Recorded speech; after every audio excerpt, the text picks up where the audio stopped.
camino del ático. Hola, mi nombre es Carolina Méndez y lo que voy a contarles ahora es la razón por la cual nunca volveré a comprar una casa antiosa, casa antigua, sin importar cuán hermosa sea o cuán bajo esté el precio. Porque aprendí de la manera más aterradora posible que algunas casas no están realmente vacías cuando las compras, que algunos habitantes previos nunca se van realmente. Todo comenzó hace 8 meses cuando mi esposo Marcos y yo encontramos la casa de nuestros sueños. Era una hermosa construcción victoriana de 3 pisos en las afueras de la ciudad. Había sido construida en 1892. Tenía techos altos con molduras elaboradas, ventanas de vidrio emplomado, una escalera de madera que subía en espiral hasta el 3er piso, un jardín enorme con árboles centenarios. Y lo mejor de todo, costaba casi la mitad de lo que valían casas similares en la zona. La agente inmobiliaria, una mujer nerviosa llamada Patricia, nos mostró la casa en un recorrido apresurado. Cuando le pregunté por qué el precio era tan bajo, vaciló. Dijo algo sobre que los dueños anteriores se habían mudado súbitamente por razones personales. No mencionó que en los últimos 10 años la casa había tenido 6 propietarios diferentes. Eso lo descubriría yo después. Nos mudamos un martes lluvioso de octubre. Recuerdo esa sensación de emoción mezclada con una pequeña punzada de inquietud cuando crucé el umbral por primera vez. Como si la casa estuviera evaluándome, decidiendo si era digna de habitar sus habitaciones. Pero descarté esa sensación como nervios normales de mudarse a un lugar nuevo. Los primeros días fueron maravillosos. La casa tenía 12 habitaciones en total. Demasiado espacio para solo 2 personas, pero planeábamos llenarla con niños eventualmente. Convertir el 3er piso en área de juegos. Usar el ático como estudio de arte para mí. Todo parecía perfecto hasta esa primera noche cuando escuché los pasos. Eran las 2 de la madrugada. Marcos dormía profundamente, pero yo me había despertado. Estaba ahí a punto de levantarme cuando los escuché claramente. Pasos en el piso de arriba, en el 3er nivel donde aún no habíamos acomodado nada. Pasos lentos y deliberados, como si alguien caminara de un extremo de la habitación al otro. Una y otra vez. Un patrón constante que se repetía. Desperté a Marcos. Le dije que había alguien arriba. Él dijo que probablemente era la casa sentándose, que las estructuras viejas hacían ruidos. Pero yo insistí, y finalmente se levantó. Tomó el bate de béisbol, y subimos juntos las escaleras hacia el 3er piso, encendiendo cada luz a nuestro paso, nuestras sombras proyectándose largas en las paredes.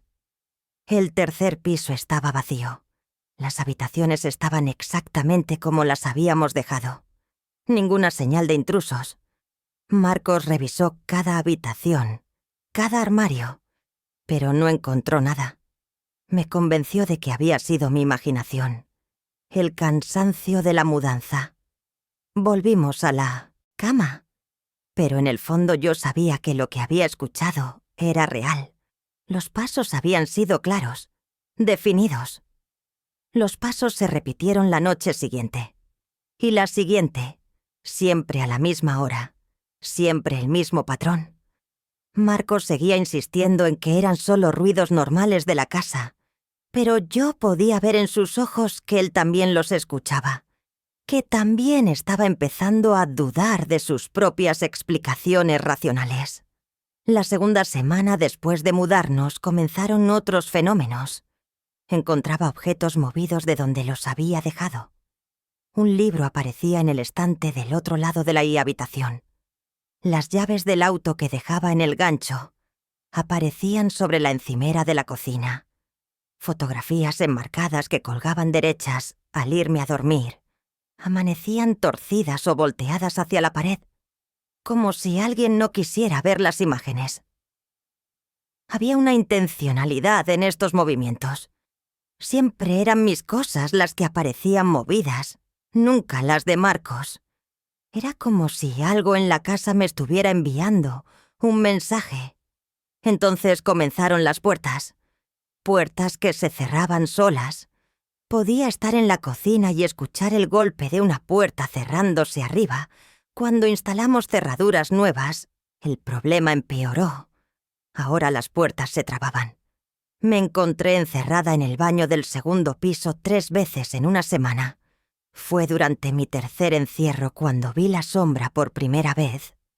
Estaba sentada en el borde de la bañera cuando noté que la luz bajo la puerta se interrumpía, como si alguien estuviera parado al otro lado. Llamé preguntando si era Marcos, pero no hubo respuesta. Podía ver la sombra de 2 pies claramente definida bloqueando la luz. La sombra permaneció ahí durante 5 minutos completos, inmóvil, silenciosa. Y luego se movió. Los pies se alejaron y escuché esos mismos pasos, subiendo hacia el tercer piso. Esa noche le conté todo a Marcos. Ya no pude seguir pretendiendo que todo estaba bien. Esperaba que me dijera que estaba exagerando, pero él se quedó callado. Finalmente admitió que él también había experimentado cosas extrañas. Decidimos investigar la historia de la casa. Pasé días en la biblioteca local, revisando periódicos viejos, y finalmente encontré algo. Un artículo de 1956. El titular decía: Tragedia en mansión victoriana. Hombre muere en accidente doméstico.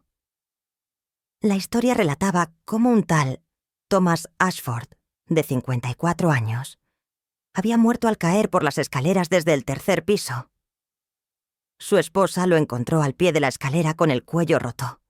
La investigación concluyó que había sido un accidente, pero la esposa insistía en que su esposo nunca bajaba de noche, que tenía miedo a las escaleras en la oscuridad, que algo debió haberlo atraído o empujado. Seguí investigando y descubrí que Thomas había vivido ahí durante 20 años. Se había vuelto recluido después de que su esposa muriera de cáncer, en 1950. Pasaba la mayoría de su tiempo en el tercer piso, que había convertido en su espacio personal. Los vecinos reportaban que lo veían en la ventana del tercer piso a todas horas, siempre caminando de un lado a otro. Después de su muerte, la casa pasó por múltiples propietarios. Ninguno duraba más de 2 años. Encontré a una pareja que había vivido ahí 5 años atrás, y cuando mencioné la dirección, la mujer se puso pálida. Les conté todo y ellos asintieron con expresiones sombrías. Dijeron que habían pasado por lo mismo. Los pasos, las puertas, los objetos movidos. Pero que para ellos había escalado mucho más. Comenzaron a ver una figura, un hombre de mediana edad con ropa anticuada, siempre en el tercer piso. Al principio solo de reojo, pero con el tiempo las apariciones se volvieron más claras. Me dijeron que el fantasma parecía obsesionado con el tercer piso. No le gustaba que nadie más estuviera ahí. Comenzó a causar pequeños accidentes. Finalmente, una noche la esposa despertó y vio la figura parada al pie de su cama, mirándolos dormir. Eso fue suficiente. Empacaron y se fueron a la mañana siguiente. Volví a casa sintiéndome enferma de miedo. Propuse que nos fuéramos inmediatamente, pero Marcos señaló que habíamos invertido todos nuestros ahorros. Sugirió que contratáramos ayuda profesional. Contactamos a un médium local, una mujer mayor llamada Elena que vino con su equipo. Cuando llegamos al tercer piso, su expresión cambió completamente. Dijo que podía sentir una presencia fuerte, un hombre confundido, atrapado entre mundos. Elena intentó comunicarse con él. Habló en voz alta diciendo que su esposa había muerto, que era hora de seguirla. Pero la temperatura bajó drásticamente y comenzó el caos. Los muebles se sacudieron. Las ventanas se abrieron de golpe. Papeles volaron por el aire como un tornado. Y escuchamos un grito de pura furia que parecía venir de las paredes mismas. Elena nos sacó rápidamente. Cuando llegamos a la planta baja y miramos hacia arriba, pudimos ver una figura oscura en el rellano del tercer piso, sólida y definida. Un hombre de traje oscuro mirándonos con ira absoluta. Elena nos dijo que la entidad era demasiado fuerte, demasiado arraigada, que intentar forzarla a irse solo la haría más agresiva. Esa noche dormimos en la sala con todas las luces encendidas. Alrededor de las 2 de la madrugada, los pasos comenzaron de nuevo. Pero esta vez estaban bajando las escaleras, lenta y deliberadamente. Cada escalón crujiendo bajo un peso invisible. Bajó del tercero al segundo, luego al primero, y se detuvo al pie de la escalera. Podíamos sentir su presencia con nosotros. El aire se volvió pesado y frío. Vimos la sombra proyectándose en la pared. Se acercó al sofá donde estábamos y sentí algo.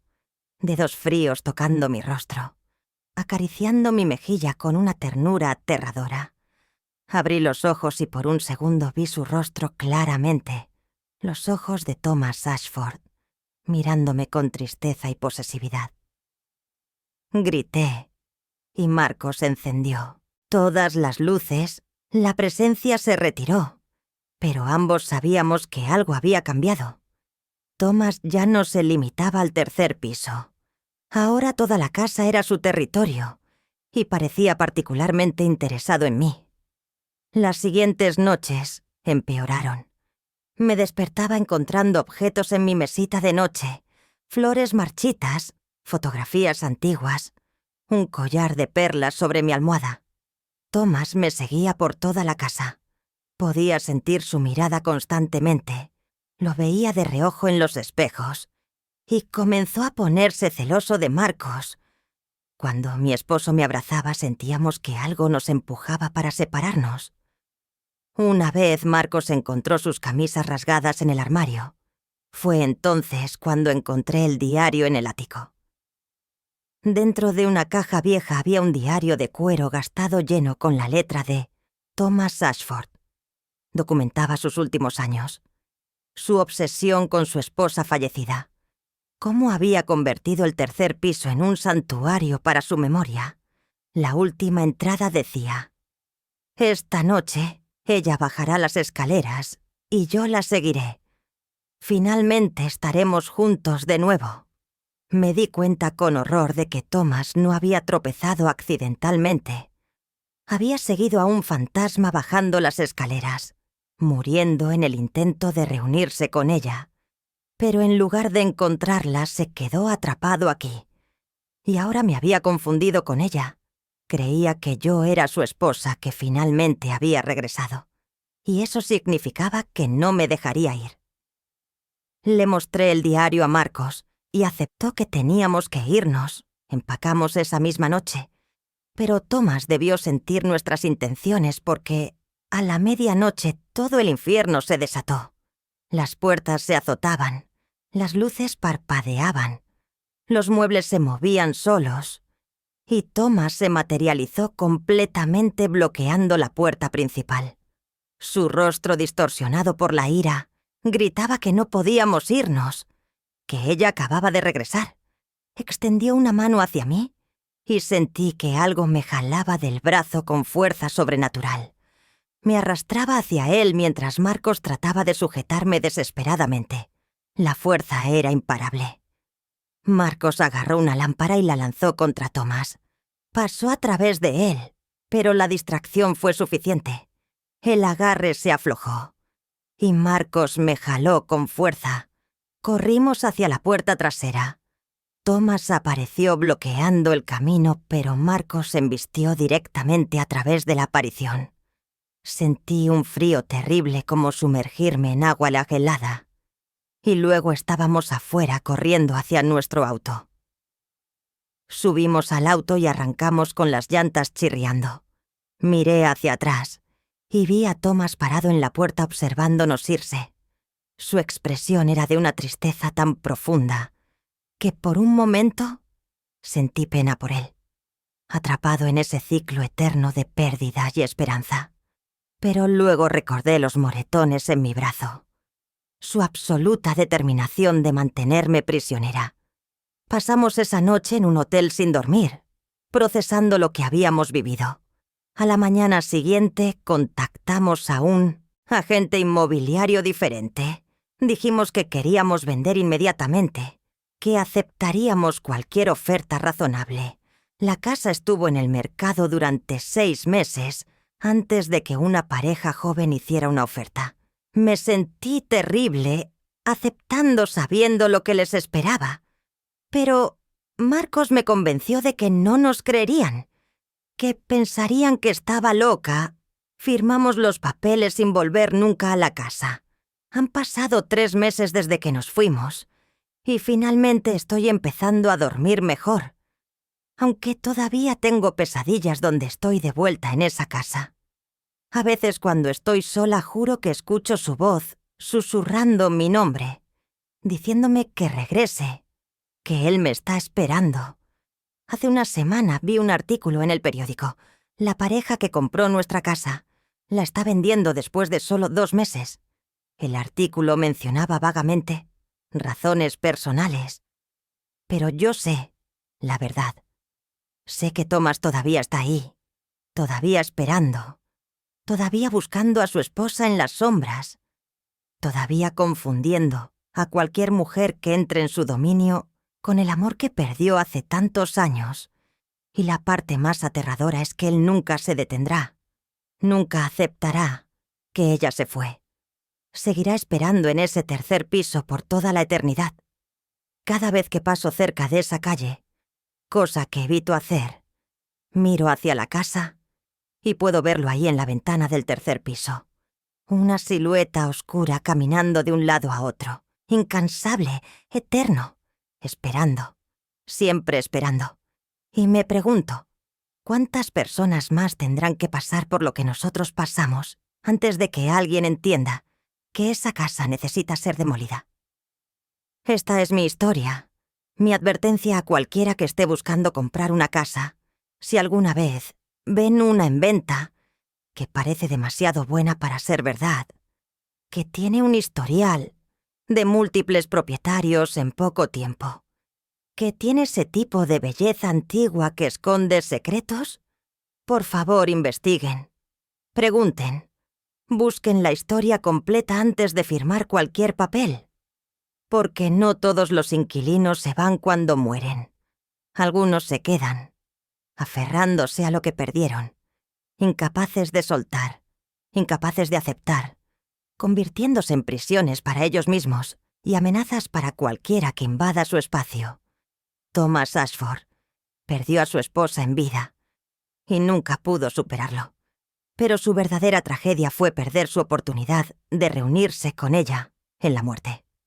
Ahora está atrapado para siempre en esa casa, en ese 3er piso que se convirtió en su santuario y su cárcel, esperando por alguien que nunca volverá, confundiendo a los vivos con los muertos, destrozando vidas en su búsqueda imposible de lo que ya no puede tener. Y yo llevo las cicatrices de mi tiempo en esa casa, no solo los moretones que sanaron, sino las cicatricas psicológicas, las cicatrices de saber que hay cosas en este mundo que la lógica no puede explicar, que el amor puede volverse algo oscuro y posesivo, incluso después de la muerte, que algunos lugares están tan impregnados de emoción y trauma que se convierten en trampas para las almas, atrayendo tanto a los muertos como a los vivos hacia destinos terribles. Si me creen o no es su decisión, pero si alguna vez tienen la oportunidad de comprar una hermosa casa victoriana a un precio increíblemente bajo, piénsenlo 2 veces, investiguen la historia, y si encuentran el nombre Thomas Ashford en alguna parte de los registros, corran tan rápido y tan lejos como puedan, porque él todavía está ahí, todavía esperando, y la próxima vez podría ser a ustedes a quienes no deje ir.